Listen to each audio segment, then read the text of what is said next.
একটা এখানে ডট ডিডট এখানে একটা বাঁধলে, আচ্ছা এখানে হচ্ছে কাপ এখানে একটা বাঁধলে, আর 5, 10, 15 ডিডোডি হচ্ছে তোমার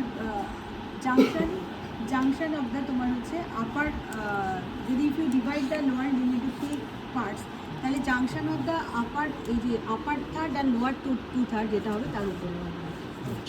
ঠিক আছে, তাহলে এইটা করবে। আর এখানে তো জানো মিড থাইতে অ্যাডাপ্টার ক্যান্টার তার নিচে বাঁধতে হবে, অ্যাডাপ্টার ক্যান্টার ডট করতে হবে, তার নিচে বাঁধতে হবে এটার উপরে, মানে ডটটা তো এখানে আছে তোমার এখানে বাঁধবে। আর বয়েরটা এরকম বললাম যে এটা কাপ পার করে এটা, তাহলে এইখান থেকে এই জাংশনটার উপরে, ক্লিয়ার। তাহলে এটা বুঝতে হবে, বা এটা একদম নিয়ের কাছে বাঁধলেই তোমার হয়ে যাবে। আর এখানে 15 সেন্টিমিটার দূরে একটা বাঁধবে, 10 সেন্টিমিটার দূরে, আর হচ্ছে 5 সেন্টিমিটার দূরে। ঠিক আছে, তাহলে এবারে তুমি যদি মনে করো আর এতগুলো টুর্নিকেট তো সবসময় থাকবে না, এবার তুমি করতে পারো, তুমি সবগুলো এলিভেট করে প্রত্যেকটা বাঁধলে, এবারে তুমি একটা একটা করে খুলতে থাকবে, তাহলে তুমি বুঝতে পারবে যে কোনটা উইচ ওয়ান ইনকমপ্লিটেড। তুমি এই জায়গাটা বেঁধে রাখবে, তোমার একটা একটা করে খুলতে থাকবে, তাহলে বুঝবে কোন জায়গায়। আর যদি তোমার ধরো এইখানে বেঁধেছো, এইখানটা ধরো খুলে উঠবে এই দুটোর মাঝে, তাহলে বুঝতে হবে এইখানে এইটা পারবো, ডটটা কনফিডেন্স আছে। হ্যাঁ, খোলার দরকার নেই। যদি দুটো টুর্নিকেট থাকে, যে দুটো টুর্নিকেট দিয়ে আমি টেস্ট করবো, তাহলে একটা করে খুলতে হবে, নিচে গিয়ে ভাবতে হবে, বোঝা গেল? ক্লিয়ার হলো? সেই ক্ষেত্রে একবার খুলে আর যদি তোমার 5-6টা থাকে তাহলে আর খোলার দরকার নেই। তুমি পারফোরেটার তো, তাহলে ওই জায়গাটাই তুমি দেখতে পাবে ফুলে উঠছে, ওখানটাই ফুলে উঠছে, স্পেসিফিক হয়ে যাবে যে হুইচ পারফোরেটার ইজ ইনকমপ্লিটেড। তাহলে মাল্টিপল টুর্নিকেট করলে ওটার advantage. Locally you can localise the site of perforator, which perforator is incompleted, you can definitely diagnose it clinical.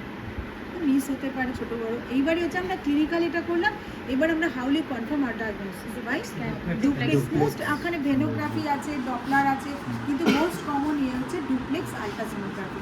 Duplex আল্ট্রাসোনোগ্রাফিতে we can see the, you can not only see the venous system, not only superficial venous system, as well as you can see the deep venous system as well as arterial system. Any arterial system you can watch. Suppose there is a ulcer in the lower leg. This ulcer, ulcer in the greater area. This part, the lower third of the leg is known as the greater area. Can you get a GAI, PER? Greater area te ki hocche not GREAT, GAI.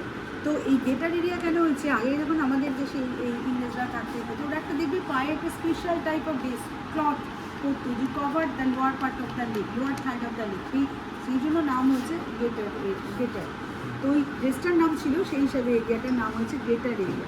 তো গেটার এরিয়াতে আমার আলসারটা হলে, তাহলে প্রথমে আমরা ভাববো it is due to venous ulcer হতে পারে। এছাড়া there so many ulcer, diabetic ulcer হতে পারে, আর কি আলসার হতে পারে, এমনি মার্জিনিন আলসার হতে পারে। যদি পিগমেন্টেশন উইথ আলসার, তখন ভাববো এটা ভেনাস আলসার। যদি দেখো কোনো পিগমেন্টেশন নেই, that is a ulcer, patient is diabetic, then you think that diabetic ulcer. যদি নিউরোপ্যাথিক আলসার অ্যাসোসিয়েটেড, যদি আদার নিউরোলজিক্যাল কোনো কজ থাকে, নিউরোলজিক্যাল প্রবলেম থাকে, তার সঙ্গে আলসার, তাহলে এটা ভাববো।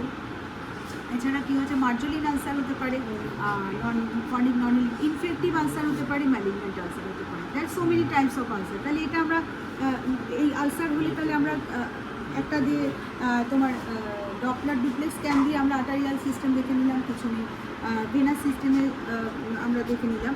আর যেটা হচ্ছে আমরা আলসার হলে আর যেটা করবো, আমরা কী করে ট্রিট করবো পেশেন্টকে, আলসার হলে how will treat the patient. ধরো ভেনাস আলসার আছে, varicosity of the vein with pigmentation আছে,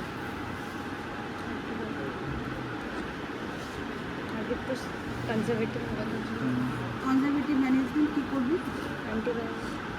আপনি চলে যান করে নিন।